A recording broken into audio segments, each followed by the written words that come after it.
I'm Holly. And I'm Bridget. And this is Girls Next Level. Welcome back to Girls Next Level podcast, everybody. We are back with a very special guest. We have MARSTON Hefner here with us today, and we are recording at a studio in Santa Monica, which we've never been to before. We drove separate, and I was later than you guys. Do you know why I was held up? No, why? Well, because I never come to Santa Monica, and I'm driving down here. I'm like, I have to do a drive-by of the studio, because the Playboy studio used to be down here, and as you guys know, I have so many fond memories of working there, and I had to do a drive-by. I didn't even think that. I thought something happened to her on the way here. You're like, that bitch can't find parking. But that's what I thought at first, but then when you were like, I have a story to tell you, when I get there, I was like, something must have, I told Marston, something happened on the way. It's not like a big story, but I had to drive by. And it was interesting because I saw like the condo I used to have. I saw like the greasy burger joint that's not there anymore that we used to order burgers from at work. And I drove by the studio and it's still there, but it just looks like there's no signs out there. You can't tell what it is. It just looks like a boring office now. And didn't you grind there? Like you were like seriously working at the I studio. loved working there. Yeah. It was like 5 days a week. Like I'd drive whatever playmate we were shooting there every morning. And it was just fun.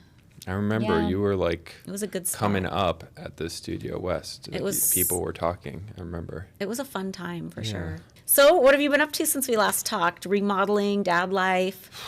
Yeah, taking care of kid. And I've been like full-time dad, and it's been honestly like, okay, when you like walk down the street and someone like doesn't open the door for you, or someone like a barista's like, you, like they don't say you, but they're like attitude thinking like fuck you, bro.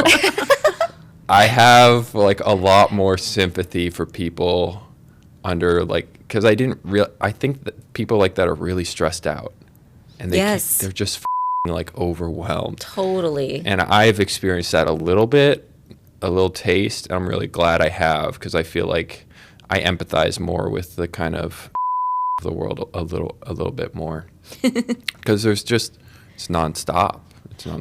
Well, having a new baby and going through a renovation is a lot. The renovation's easy. I mean, we got like a contractor, and they're professional. They're like, they're not scammers, so it's been pretty good. Yeah, but being full-time dad, it's hard. I think you guys would understand, because like all of us have dreams, and all of us have ambitions, and all of us like want to pursue something and really take it as far as we can. And a baby is like the ego killer. It's like, it's incredible. It's like whatever you love most before baby, like whatever you cared about, is like too bad. And that's like so beautiful to experience for a little bit. I think, so it's been nice. Yeah, it's an interesting adjustment for sure. Yeah. But like I've said before, once he gets into preschool, you'll have more time for your other stuff. I want time. It's so weird. It's like, how am I going to celebrate my vacation here? Like, how am I going to celebrate this business trip? And I was like, I want to create art. And it's like, usually that's like my work, but now it's like, yeah, let's do it. I'm more excited about it. And I'm more in touch with like, do I have the time and space to do things, and just being respectful of like my life being busy now, sort of thing. Yeah. Anyways, we got flamingos. I'm looking at flamingos, and I said like that was a good omen, because we all grew up with, I grew up with flamingos. You guys experienced the flamingos. So yeah. You know what I found in the scrapbooks right after our Europe trip? There was a picture of the backyard with the flamingos surrounding this raggedy looking prop flamingo that had like real feathers on it falling off. And it unlocked a core memory. Remember that crazy party they threw for us in Rome that was all like four girls next door? And I remember out there they had like these fake flamingos, and I was so enchanted by them. I took one home, put it in my suitcase, and then put it in the backyard to see how the flamingos would react. And they were like swarming it. Oh my gosh, like, who's this random here? Yeah, totally. And why is he being so aloof, not even talking to us? Awesome. So I know you guys want to know, like recently Crystal Hefner came out with a book, and of course we have thoughts on it. We've been going over it on our Patreon, kind of going over every little thing. But before we get into that, we want to go back in time with you a little more and just talk about your life during that time period, and what that was like and everything. So what was the timeline relatively? Like, you don't have to say exact years, but like when you lived at your dad's house. Oh, yeah, that.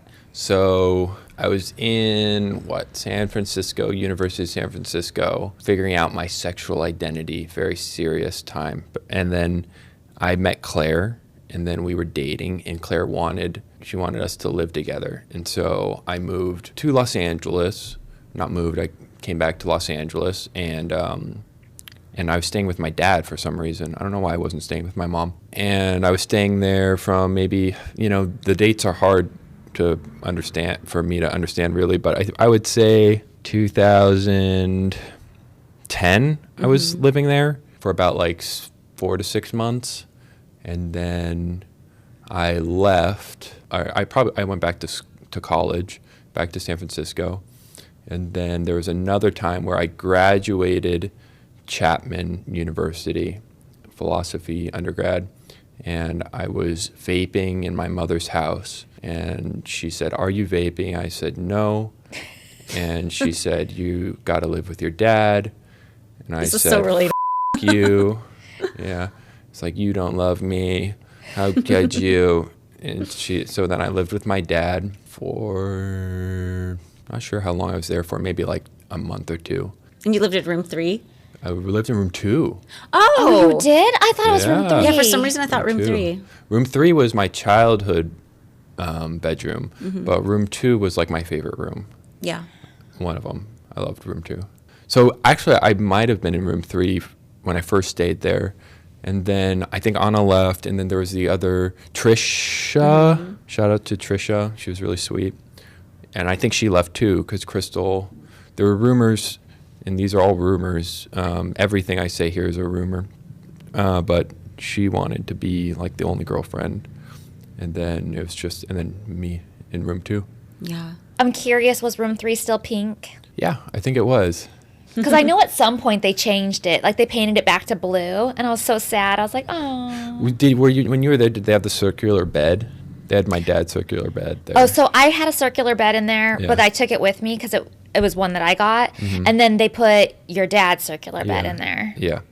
That was interesting. My dad's like 70s circular bed. That was not a comfortable bed. I don't think it was aesthetically pleasing.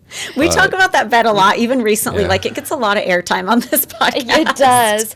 Do you know, did it vibrate? Because we don't remember it vibrating. We remember it rotating. It rotated, and it had a bunch of switches and stuff. I feel like it had a lot of features that like no longer worked. That makes sense. That Yeah. could be, yeah. So you've mentioned before, like when we've talked privately, about how you felt like there were always a lot of people you had to go through to get to your dad. Can you explain that for the listener a little bit? Sure.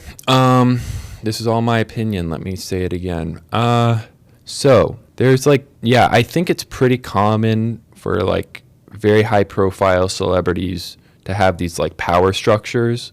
Like, I don't want to name names, but like just very famous iconic actors have these bizarre power structures set in place. And so for me, like, for one thing, I got an allowance, which was like my trust. My father made a trust for me. And so if I wanted my money, I had to ask a secretary. And so already like that secretary has like some form of power over me. Yeah. And that's when it kind of got weird, because when you guys were there, it didn't feel like there was like a power structure as much in like the offices. Like there was Mary, but she wasn't like a bully, and she didn't.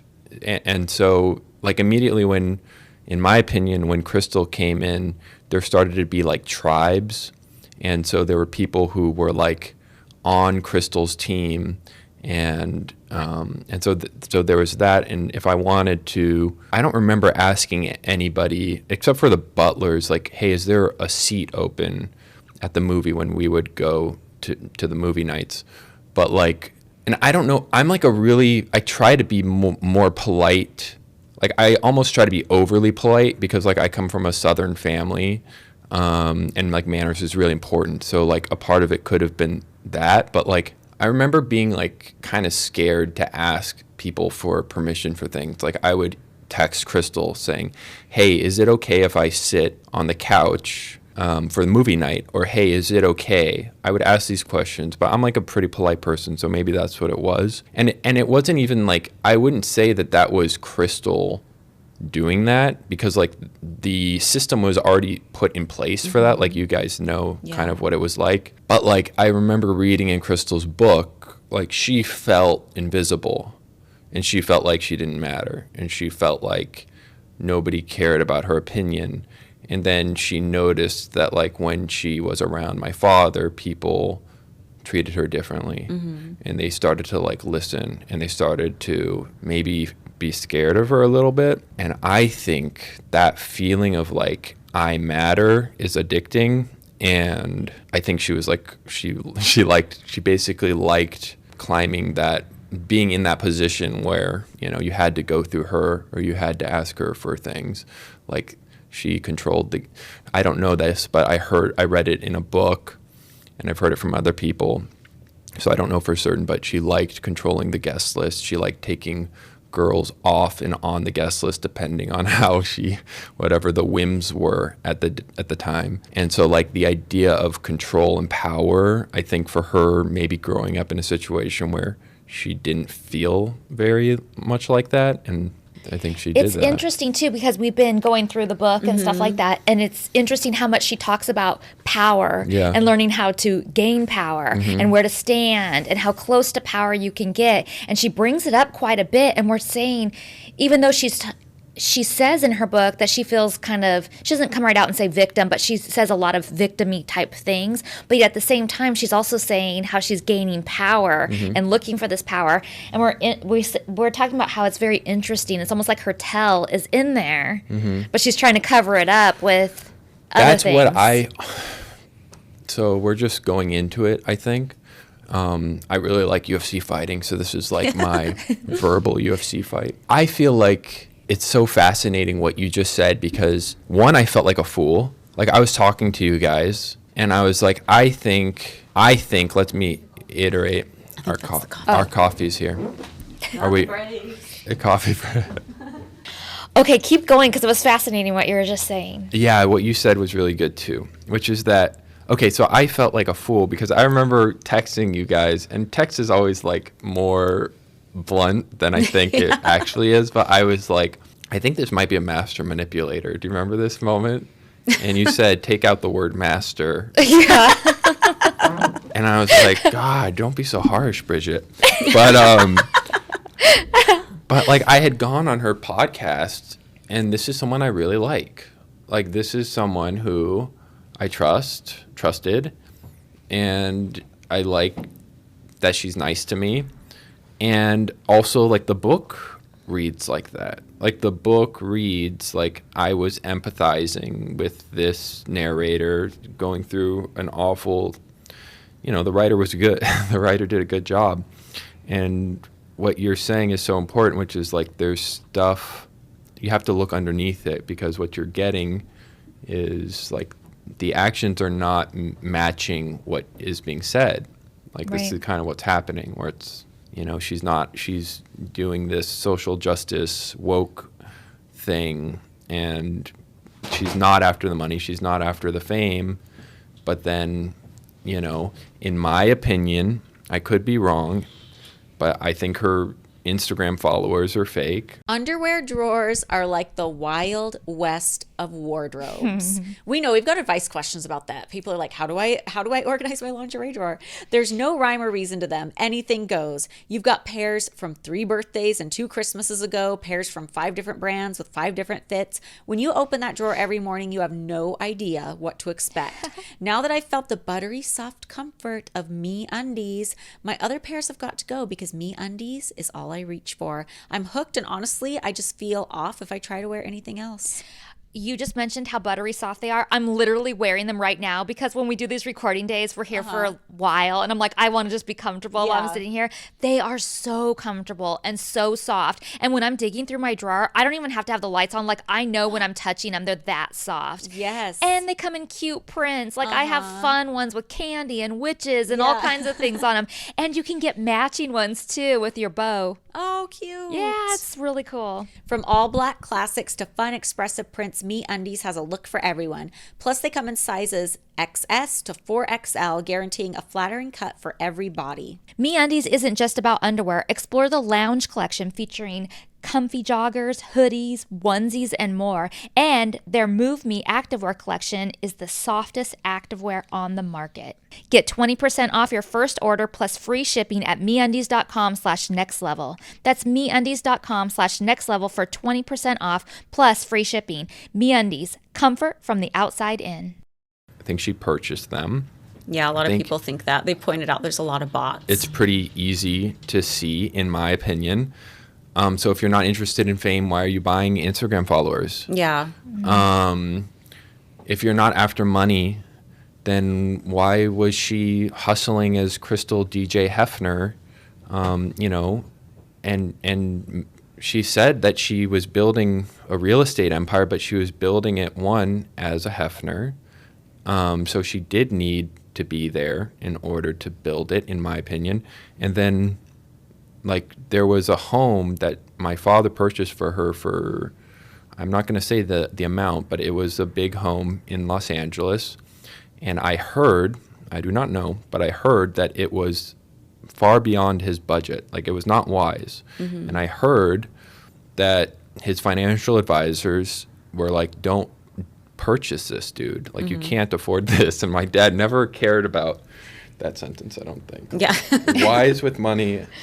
I loved that guy because he really helped me out too financially. But they were saying, don't buy this home. And he said, I love this person and I'm going to. And so to be as, like, this is my own subjective feelings, is like, why would you ask your husband who is in debt to purchase you a mansion that he can't really afford if you don't need the money? Yeah. Well, why was that home purchased? Because they were still living at the mansion. Was it purchased so that she could live there after he was gone? Yes. So it was never meant for them to leave the mansion together. He was always going to stay at the mansion, right? I think it was literally what you just said. I think it was that it was for when he passed, she would have a place to live in. But if she has this empire in the background, then why do you need if she claims that she has all these real estate places, then wouldn't you be, I don't know. Maybe it was just a nice thing to make sure that she was safe. Yeah. I don't know. Yeah. Do you remember the first time you met Crystal? No, I don't. I don't remember that. I don't. Mm-mm. Do you remember, like, around the first time you met her, did you think she was going to be anybody special in your dad's life? Or was it more like, oh, another girlfriend? Well, yeah, it was kind of like that. I think, like, it felt kind of like you'd matter more. So at first, I think maybe she was just a girlfriend, and then slowly it became clear, like, this was the person that he really wanted to be with. Like, that was it. But it was a slow integration. It didn't seem like it was just like all of a sudden he just met the love of his life out of nowhere. It kind of built into felt that. Like a pretty quick build, but there was a build. It wasn't like, because I feel like there was somebody else there who was, like, quote unquote number one before, like, while she was still there. But then Interesting, because that's not how she paints the picture at all, I feel. It's my not how memory's she very paints, fuzzy on this, though. It's not how she paints the picture, but it jives with what I've heard other people say, that there was somebody else that he would have rather have been the number one. Oh, yeah, I've heard that too. Somebody who was more, like, physically his type, kind of. Yeah. Wasn't there Cheryl? Was that her name? Shara was there during the Runaway Bride era. Okay. Yeah, Yeah. so she comes a little later. Yeah. What about playing Uno and other activities like that with your dad and Crystal? Did you ever do those kinds of things? I did. Yeah.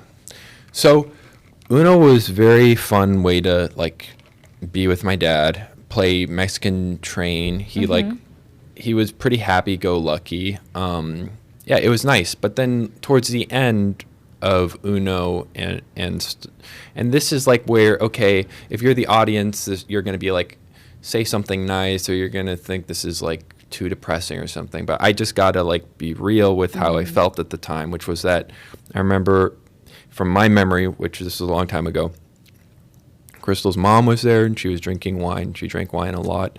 Crystal's best friend was there. And then it was Crystal and maybe somebody else. And it was, like, really dark energy. Like, I just remember going to Uno that night, and I said, I never want to, you just go into a room and you can feel like if this is a fun place. It didn't feel fun. Felt like kind of like cackling crows, like being nasty. And I just never went back after that night. But before that night, I had a good time with, because the playmates would stay there at the house, would go there, and Keith, I think, would go there. And Keith was my uncle, my dad's brother, and he hated it. But his wife really liked it, and so he would go reluctantly, which was comical. and we all took it like pretty seriously, the dominoes, and it was all nonsense and fun.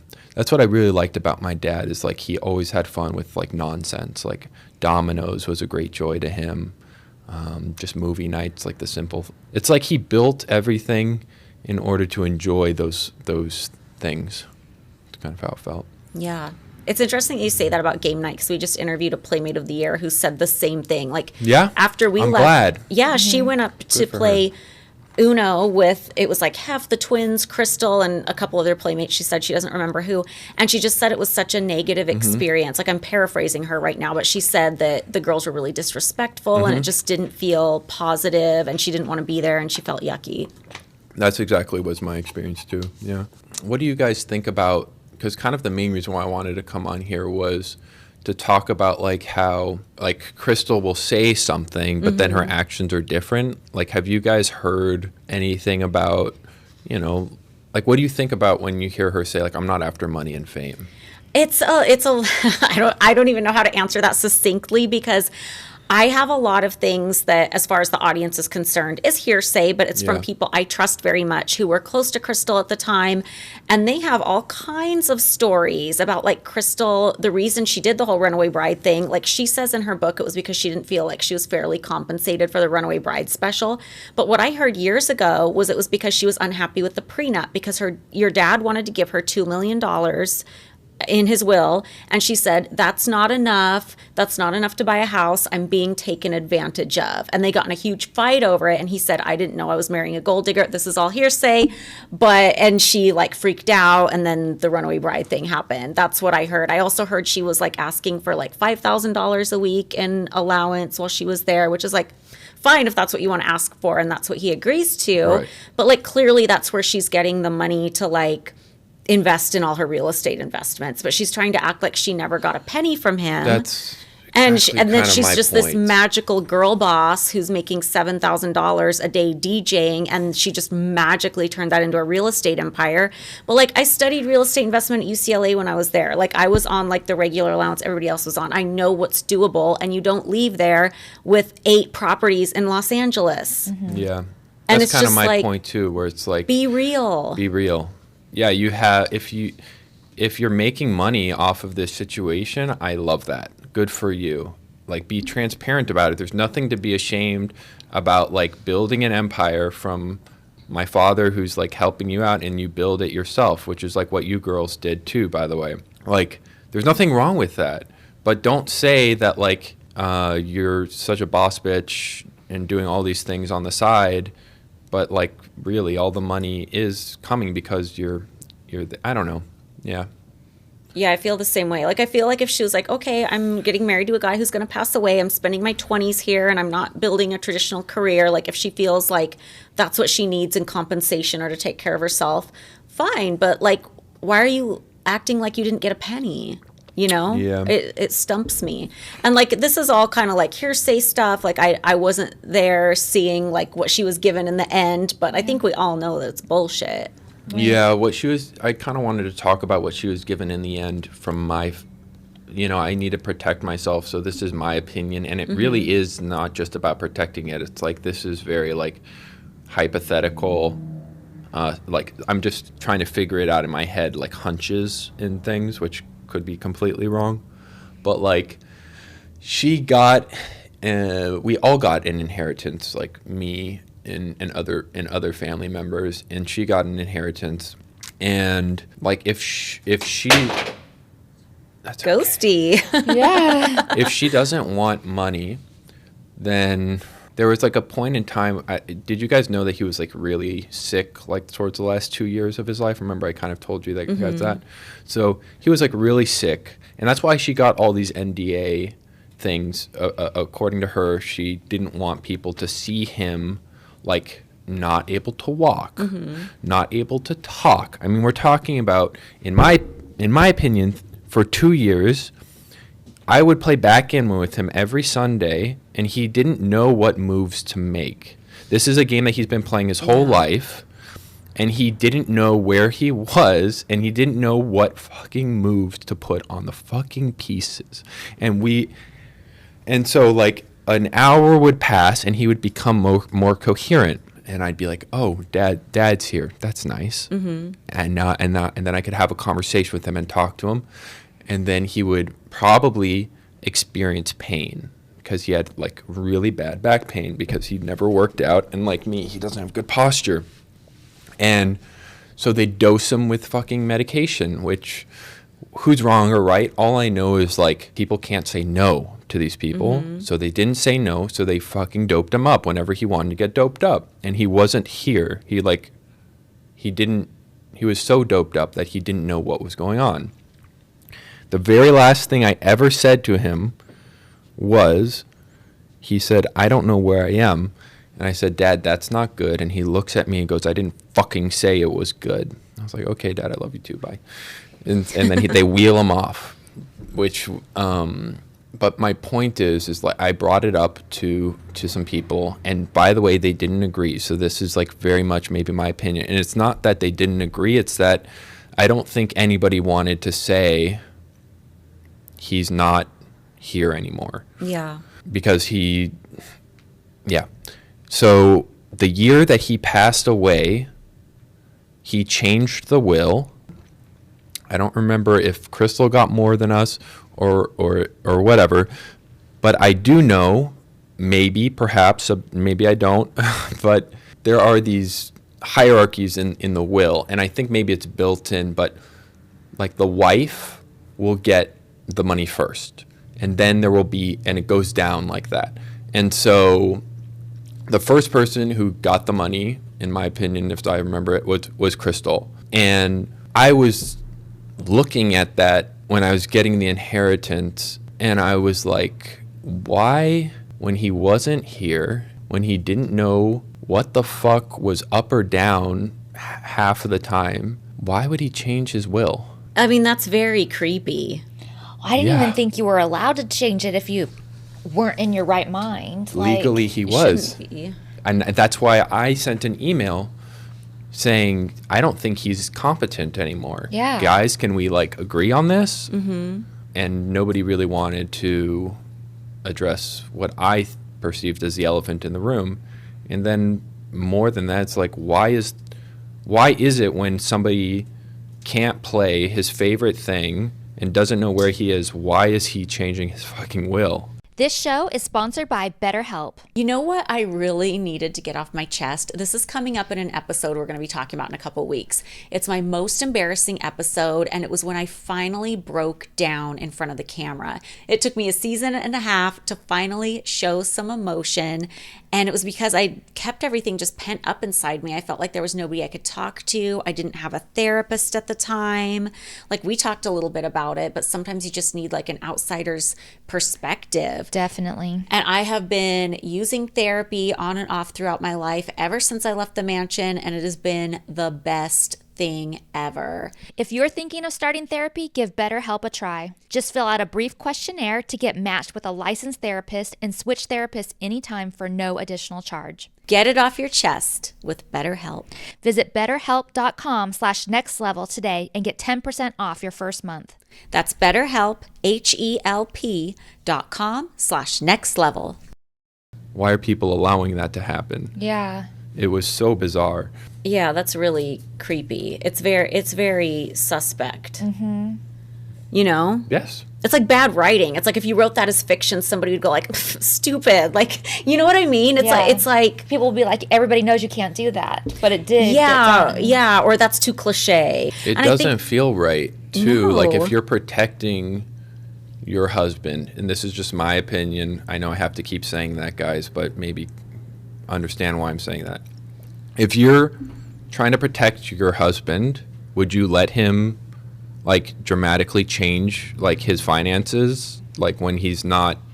Well, I guess if it's going to benefit the person who's, you know, like, Yeah.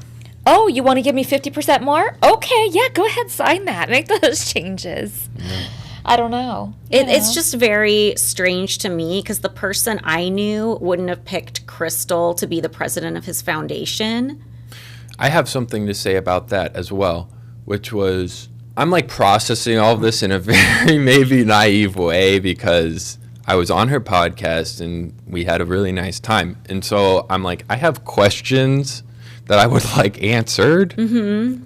So I call her and I said, why are you the president of the HMH Foundation when you didn't have a pleasant experience at the HMH house? It's like pretty clear that like you maybe shouldn't be continuing my father's legacy at the HMH Foundation when you don't like agree with like how you were treated by him or maybe his values. Because I don't think, from my opinion, she doesn't agree with his values. Like she's going against nudity, going against like she's taken down her nude photos. She's saying that was like a mistake.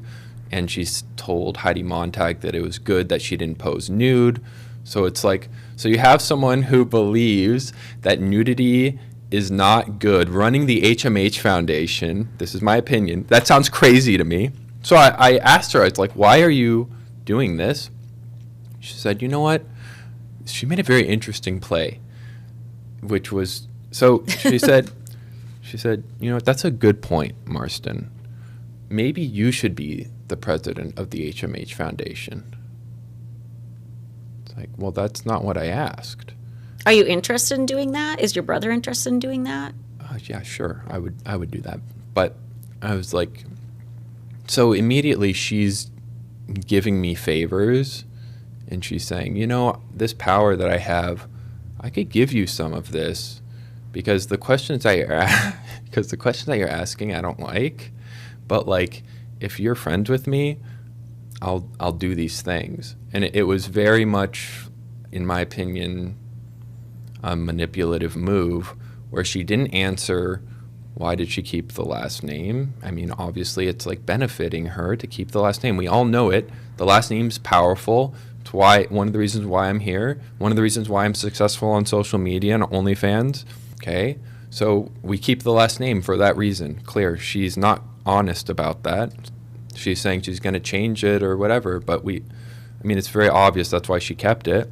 So, and then the HMH Foundation is like, it looks good to be the president of the HMH Foundation, and maybe it gives her kudos or something.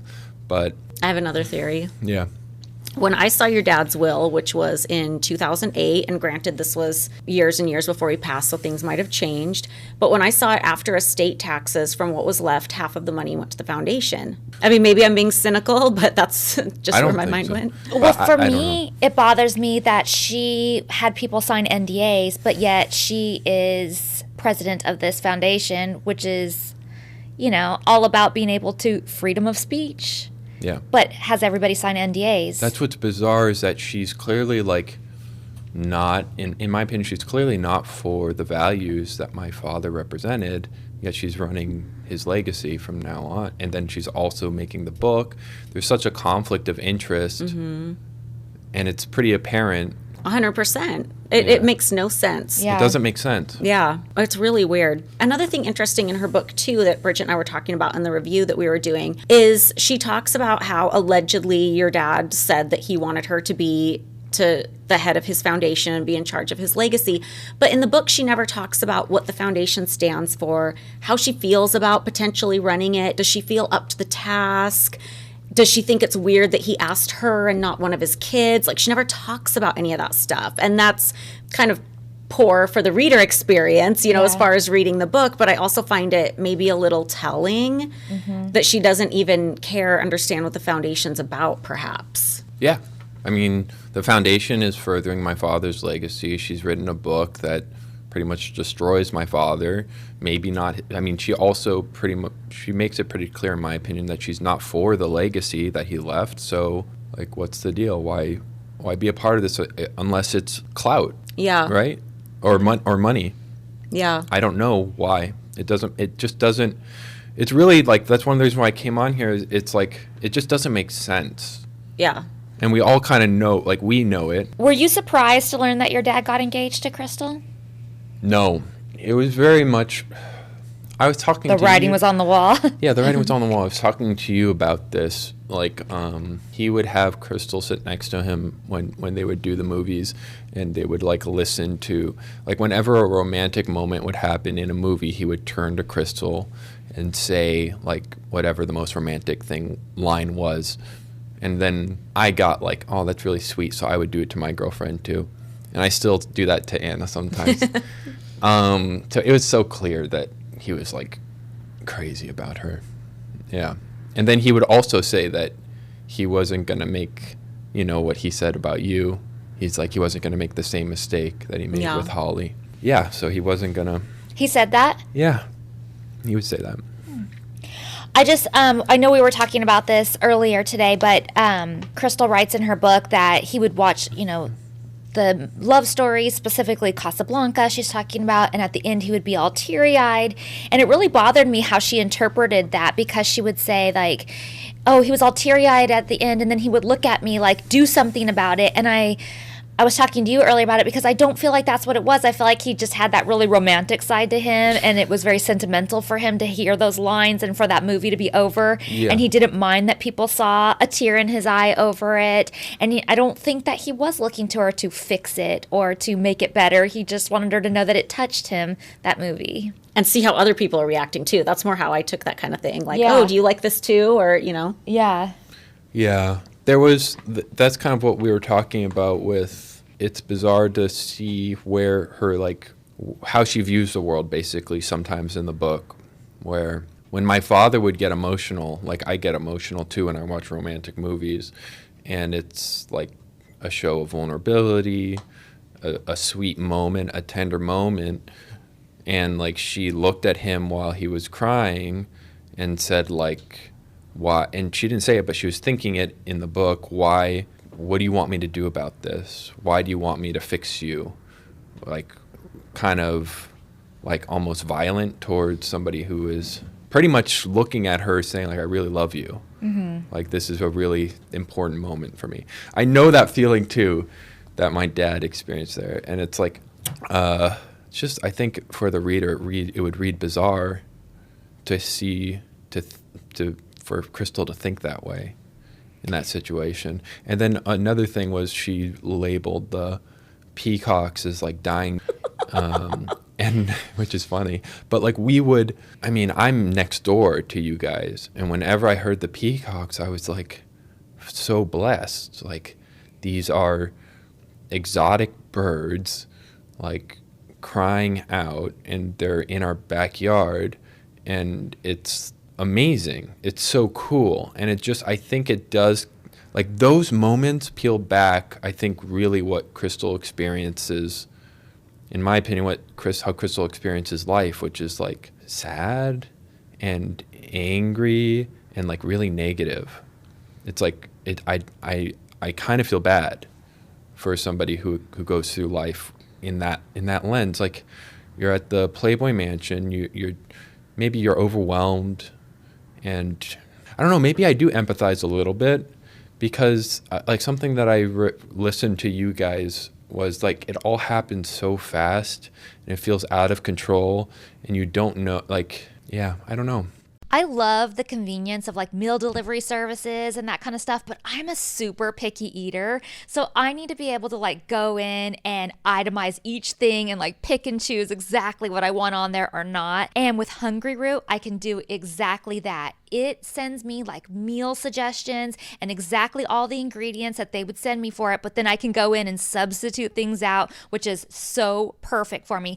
And it's so convenient to have that delivered right to my door. That's amazing. Hungry Root, it's the easiest way to eat healthy. They send you fresh, high-quality groceries, simple recipes, and essential supplements. It's like your personal assistant for healthy living. Take a fun, short quiz, and Hungry Root will get to know your personal health goals, what you like to eat, and more. Then they'll build you a personalized cart with all your grocery needs for the week and give you delicious recipe recommendations to put those groceries to use. Each order is fully customizable, so you can take their suggestions or choose anything you want. They've got fresh produce, high-quality meat and seafood, healthy snacks, smoothies, sweets, ready-to-eat meals, kids' snacks, and meals, vitamins, and supplements, and much more. Right now, Hungry Root is offering Girls Next Level listeners 40% off your first delivery and free veggies for life. Just go to hungryroot.com/nextlevel to get 40% off your first delivery and get your free veggies. That's hungryroot.com/nextlevel. Don't forget to use our link so they know we sent you. It is a bizarre way to react to someone who's crying. Yeah, I agree with you. And not to say that her feelings weren't valid if she interpreted something that way. And I'm sure there's plenty of people out there who think peacocks are loud and annoying. But I think it's also like a tell of maybe like being there for the wrong reasons, or just kind of like a unfortunately bad fit. Because like I can speak for the three of us and be like, we're huge animal lovers, and the fact that like we're surrounded by these exotic birds is like amazing. Yeah. And it's something that odd. I keep hearing in my head is the crocodile tears moment in your book, when I thought it was depicted really well how it was like Survivor Island and girls were being played against each other. And I'm not saying that was, I'm just open to that being the truth. But like there's a difference between like a manipulative crying, and I know that my father after Casablanca, it was like a genuine moment. Yeah, definitely. Yeah. That and the fake crying were two totally different. Yeah, they were totally different things. We've experienced both, Yeah. and they're two totally different things. Mm-hmm. That's another thing too about her book, is I would read stuff and I'd be like, is this even real, or is this just her trying to recreate moments that have come from the podcast or from my book or from Kendra's book that she thought were like clickbait worthy? I have a suspicion, like I don't know that of course, but I have a suspicion that that could be part of it too. Yeah, and I also want to say that like for people who read that book and like just thought that it was true, like it's just patently obvious. Like if you read it, it's patently obvious that it's trying to be like a Stephen King thriller. Like it's not interested in being like, this is my account of the mansion, but like it sets a pace that's really quick, and she's running and she's going, and everything has to be like, it's basically trying to grab the reader's attention from the get-go as like a narrative. And it's like anybody who's reading that book can see that it's not like a tell-all. It's like reading like Gone Girl, or it's reading like a story. No, I agree. I feel like there's a lot of devices in it, and a lot of people on our Patreon were pointing out that the opening page sounds like Rebecca. Yeah. Like the opening page is a great example. Yeah. And then the scene where she supposedly is literally blocked from leaving the mansion, where supposedly all these security guards magically come out the back gate. Am I crazy, or do I only remember like one security guard ever being back at that back gate? Maybe two. Maybe Yeah, two. there were maybe two. Yeah, sometimes. Yeah, supposedly they blocked her, and then she supposedly hears your dad's voice from the loudspeaker, which is, I'm like, where were the loudspeakers at the mansion? Yeah. Saying you can't leave. It's just... Yeah, things like that don't make sense. Yeah, there's a lot of It's almost passages. like boring to talk about because it's so stupid. Yeah, but I think Like, there's a that's lot of what it people out there is. who just pick up the book Yeah. and take it at complete face value. Right. Mm-hmm. Which is You know? why we want to show all the inconsistencies, because they're just not true. And the average person does not know that that's not true. Right. And they think, gosh, they went through that. So a girl was trying to leave the property and security would prevent them. No, that did not happen. No, it Not for didn't. us. Not Yeah. for me I can't either. say it didn't happen to her, but, Yeah. It's true. People think it's real, I guess. Yeah. Yeah, totally. Wild. And also, you guys left. You Yeah. didn't stay. If it was awful for you to be there, like you said, I can build something afterwards, and you have. I mean, I don't know, maybe she just felt like she couldn't leave. I mean, it is hard because everything is taken care of, and you do, Yeah. LA is so expensive, and you do know that life is going to be so different when you leave there and stuff. So it is hard, but But it's not you did impossible. leave. But we did leave, yeah. Yeah. Yeah. It's not impossible, but it is hard. So I get that part. Like I get that at the like Empire. struggle. I know, right? I know. Why stay? Maybe more empire building. Well, I guess once you get a little bit, maybe you'll get some more. I don't know. I'd like an empire. Can we go back? And, I know. Can I marry my dad? Yeah. I'd like an empire building situation. Do you remember filming the Lifetime TV special about the wedding that turned out to be about Runaway Bride? Was I in that? Yeah, no, you were in it. I actually was. went back to watch it because I knew this Yeah. interview was coming up and I wanted to ask you about it. But I'm so glad I did because the way Crystal describes her ditching out before the wedding in the book is very different from how she herself describes it in the Runaway Bride special. And they have security footage from the mansion grounds that they play alongside her narration to match it up. So it's not like they're asking her to say certain things or frankenbiting or editing it. They're showing this, which directly contradicts her book. So I'm just so glad I watched it. Yeah. But yeah, there was a scene of like you and Claire playing games with them. There was a scene of you and your brother getting fitted for suits out in the game house. I think that's what it was. Yeah. It was like just normal life. Mm-hmm. But I think maybe for her, she was really overwhelmed, and it's all internal. And what's bizarre is that she like creates people who like stop her. But from my experience, it was her not. She was terrified, but there wasn't anybody stopping her from leaving or anything. It was like a prison inside her head. Yeah, because you guys all went on a trip to London together for the Playboy Club opening right before the wedding, right? Yeah, and she like ran away. Like as far as I remember, she was like in an elevator, and we were supposed to go to the club, and she like just bolted, or maybe I don't know. I just remember her like saying over and over again, "I can't do this. I can't go. Can't do this." Was she saying She that was to your dad overwhelmed. or she was just to saying you? it to all of us. She was whispering it. Well, your dad said in the She Runaway was like Bride in over special. her head. She was like Yeah. Wait, she 23 just kept- years old, and I don't know what was going on. Really. She just kept whispering it to everybody? Yeah. Yeah, she was in the elevator. We were about to go out into like public, and you like paparazzi, and she was like, I can't. She just wanted out. It was too much. Yeah, it's very interesting, and I can only speculate on what she must have been feeling. But your dad in the special says that she came to him before the wedding and says, I'm having second thoughts. I don't know about doing this. And he was like, well, that's fine with me. Like, because he was saying, I'm paraphrasing here, but he was saying like getting married was more to provide security for her. It wasn't like he didn't care. He just cared about like the relationship. So it's like she made that clear. And I understand, you know, you're in your 20s, you're in this big situation. There's a TV show that a lot of money's being spent. There's a lot of pressure. So I understand there's a lot of pressure, but it's just an interesting choice to just kind of like run off, and you have to make this plan because you have to get both of your cars off the property. And, you know, it's that thought out, and she's completely dating another guy on the side. So like you have a boyfriend outside the gates. Yeah. Why is it that hard to call it off? Like, was Yeah. her mom pressuring her to stay? That's what I wonder. She has the empire already built, I would assume. It's in her name.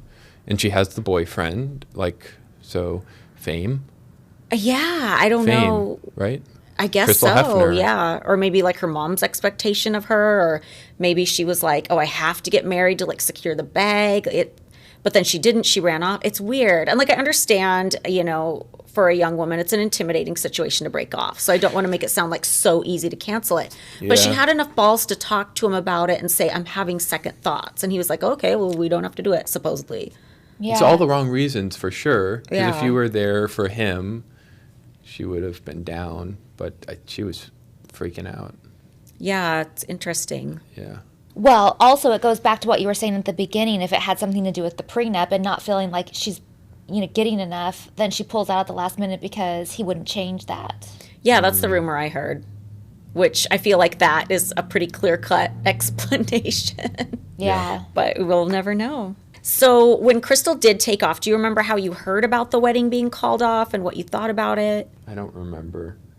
I just remember Runaway Bride, and Yeah. my dad like marketed it.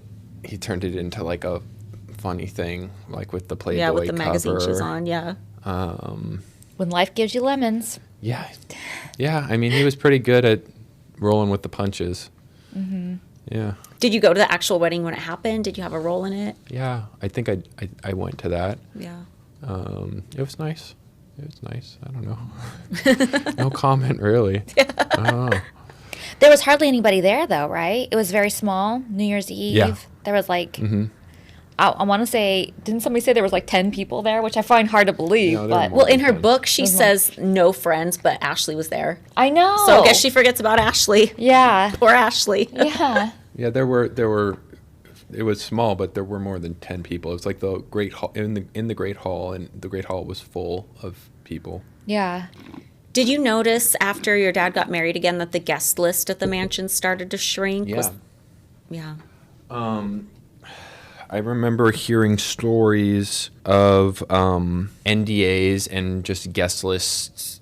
It was like from what I heard, is that Crystal just really liked taking people off the guest list for like no real reason, and so you knew like to be a little scared sometimes and to not get on her bad side. This wasn't really me. I don't think I was as worried about getting off the guest list because I wasn't even on the guest list. I would just show up, but there were people getting pulled off. It was crazy. People who would be up there for like 10 years, 15 years, and girls, and maybe she'd get jealous of the girls, and I don't know. That book was really good that Mallory Mackey wrote, I think. Yeah, I want us to go over that on the Patreon, too. I think you should go over that book. Yeah. I thought it was really well done.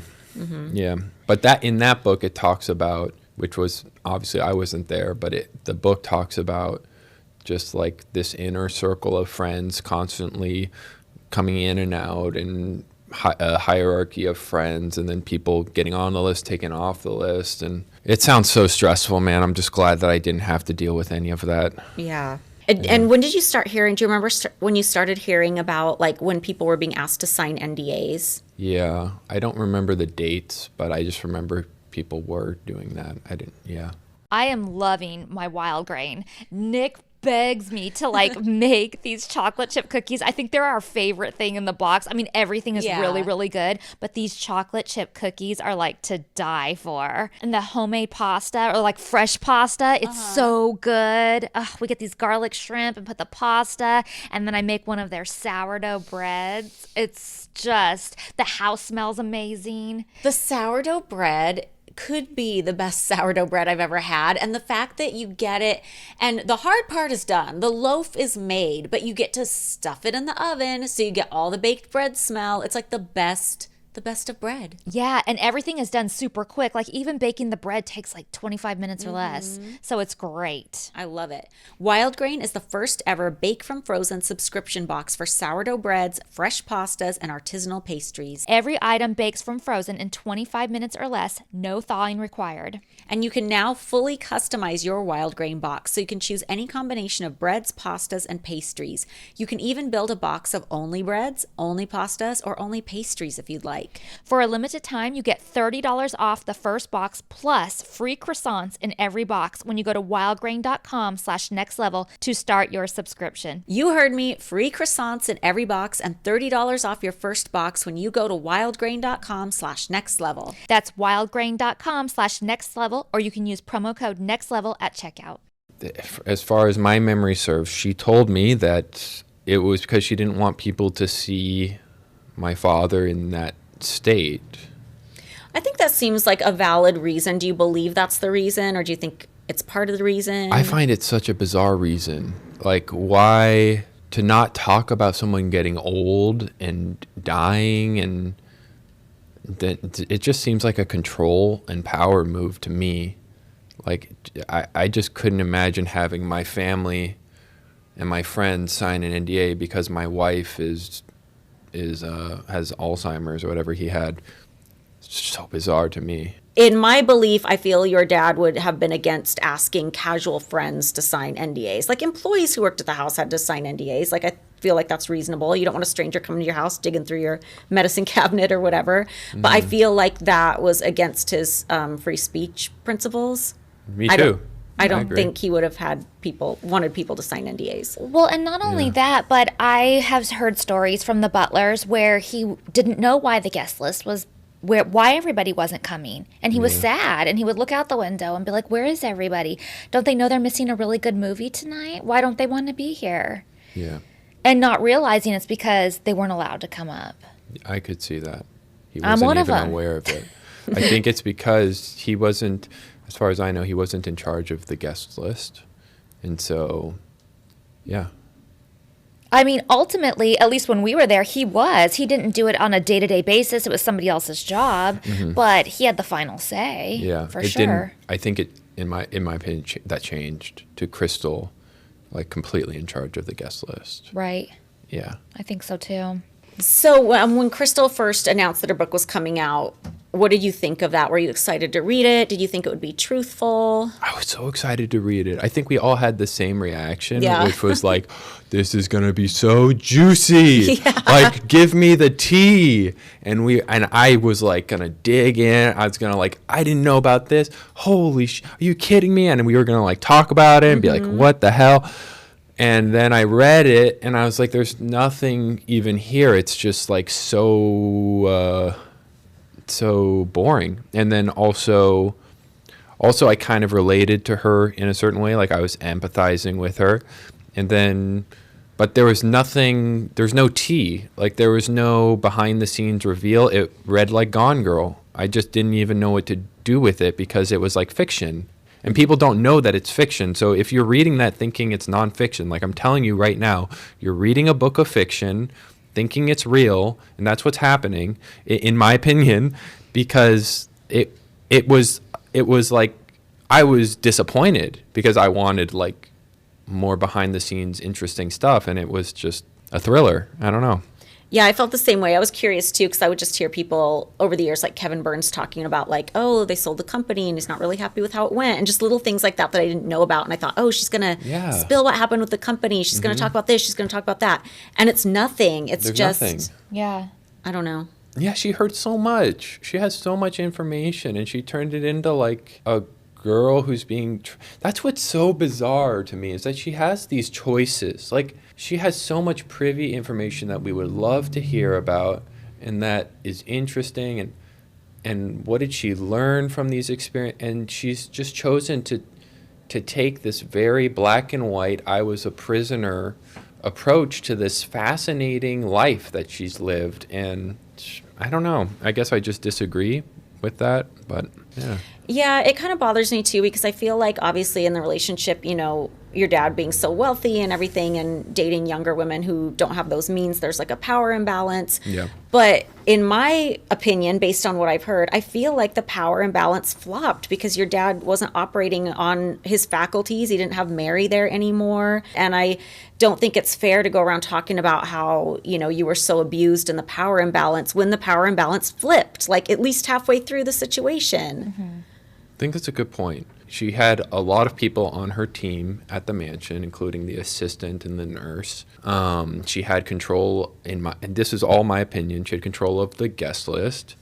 She had an empire on her own that was hers. And then my father, in my opinion, wasn't coherent. He didn't know what was going on. So it's just so bizarre, the narrative that's coming out then.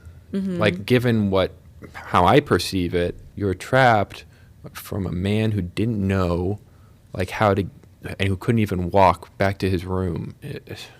I don't know. It's just so stupid.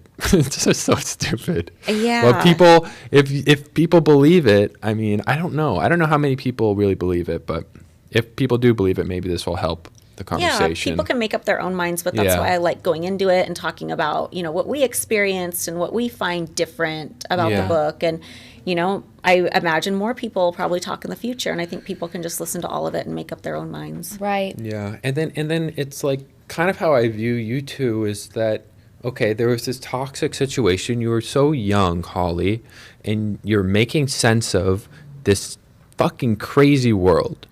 It's a crazy fucking world that you found yourself in after living in working at Hooters.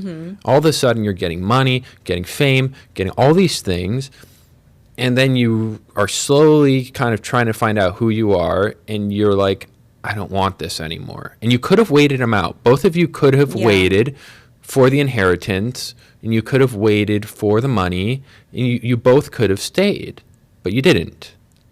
And you know, if Crystal, from what I've heard, is saying she was there for a decade, I don't know, like, why, if you didn't need the money, if you didn't need the fame, I mean, then why would you stay in an abusive relationship what is it, because there were 10 security guards who didn't exist who were keeping you from leaving those gates? I guess these are just interesting questions to me. Is like, I don't know. What this to me, my very personal opinion, it feels like a master manipulator. And Bridget, you can feel free to take that first part out. A manipulator. Yeah. And I kind of feel like it's gone on as long as it has because people are just afraid to talk about it. Like, I know there's so many people who've had experiences with her, and they're either afraid to talk about their experience because they're afraid she's going to go after them legally, or, you know, they're just so used to only saying certain things about your dad or certain things about the Playboy world, so they don't even want to talk about unpleasantries if it has to do with somebody else, you know? And I just think nobody's talking about it. Yeah. Except us. Except us. Well, I'm curious. One of the things she says in the book is that the mansion was leaking, and she's talking about it as if it happened right after we left, like leaking from rain and stuff. And I don't remember a single leak in the mansion. Yeah, I wish I had the book here so I could quote it exactly, but she makes it sound like the mansion was leaking all throughout the mansion. There were all these unrepaired leaks, and her point in talking about that is getting to the story of mold and how it supposedly affected her health. Yeah.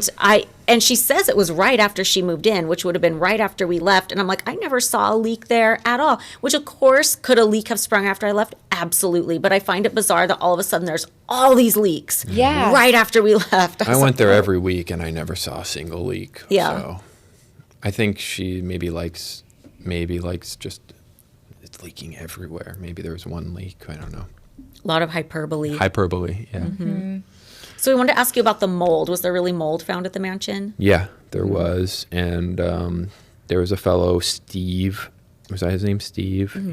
He was the scrapbook guy, and he was really sweet. And he had a golden tooth, and we called him Captain Jack Sparrow. Oh, that's cute. I can see that. Yeah, he was really nice.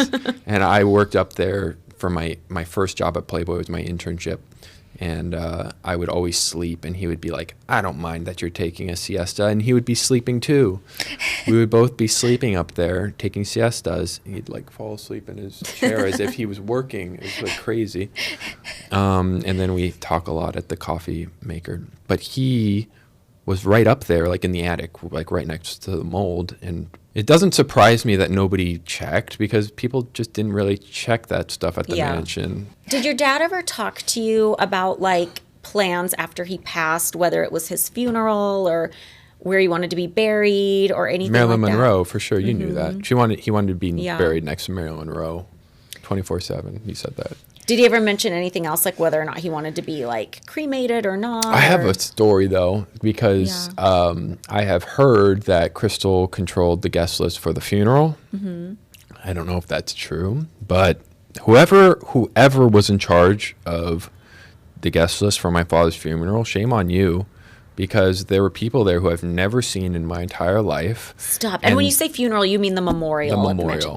The memorial. There are people there who I've never seen my entire life, and there were people filming us as if we were, you know, people for entertainment. There are people filming us on their iPhones. Ew, stop, no. And just like documenting our grief. That's disgusting. It was fucking wild. Also really important for me, because I knew I have no control over this, so this is crazy, but that's the way it is. But it's crazy. Yeah. Yeah.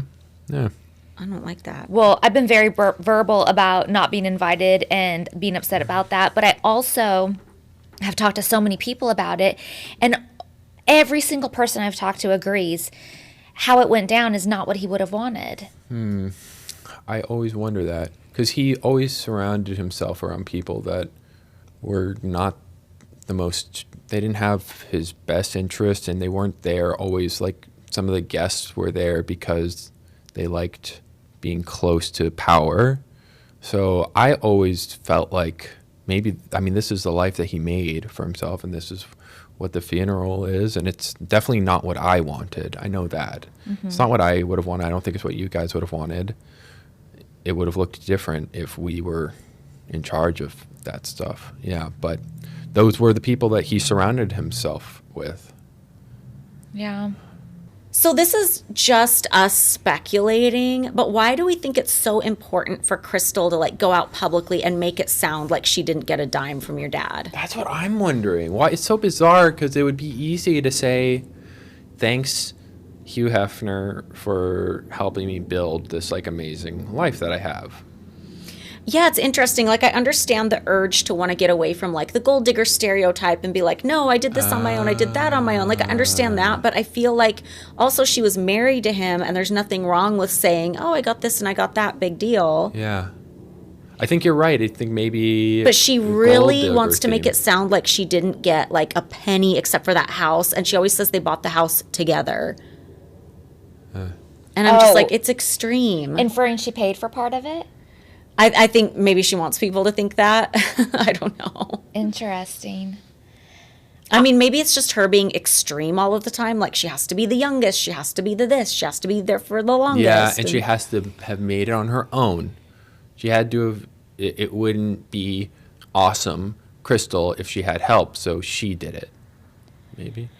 Well, in my opinion, too, I feel like in her book, she likes to play the victim card a lot. So I feel like it's another way of playing the victim. I went through all of this hell, and I got nothing out of it. Yeah. I think you're spot on. It's like, it doesn't make sense if he's doing nice things, right? If he's giving her all this money, if he's doing all these favors, and then the victim doesn't really make sense. Right. But then at the same time, she's got all these 8 houses and a Bentley and to me it makes all these more things. sense if she was getting all these things, because like you could be in a really shitty situation and you're getting $10 million every year, say. Like I'm just making up a number, but it makes sense. It makes more sense to me if like, man, my husband is this autistic nut job who like is kind of nasty in these ways, and he doesn't treat me right, but I get this $10 million mansion at the end of the day, and it's really hard to leave. Like, that makes sense to me. Mm-hmm. Yeah, like I could see myself putting myself in strange situations if I'm getting these like benefits, but there's all this bad stuff. So yeah, I don't know. I feel like that's maybe what was happening. I don't know.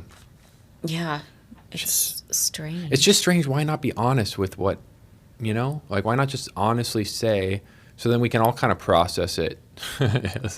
Yeah. I'm just looking at it going, whatever she's saying, I don't believe. Yeah. I think the conclusion I'm coming to personally is she's just the biggest one-upper. Everything has to be the biggest, the worst, the best, the most extreme, the this, the that. Yeah.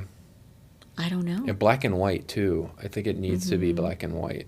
I feel like there's very little that was black and white about living at the mansion. Yeah. I feel like people looking in can see black and white, but inside it's not. Everything's like a slippery slope, shades of gray type of thingy. Yeah. Well, that was all my questions. Yeah, I don't have anything else for now. We covered so much. I know, we did. Yeah. Thank you so much for having me. And yeah, thanks for coming. I fucking love doing this with you guys, so. Me too. Yeah, we love having you. Thank you. Hopefully we'll have a lot of other occasions to talk about all kinds of other stuff. Yeah, so hell yeah. Fun. I love that. So are we ready to walk out into the sunshine? So thank you so much for joining us. If you'd like more content, check out our Patreon at patreon.com/girlsnextlevel, and we will see you guys next week. Bye, guys. Bye. For more content, check out our Patreon at patreon.com/girlsnextlevel.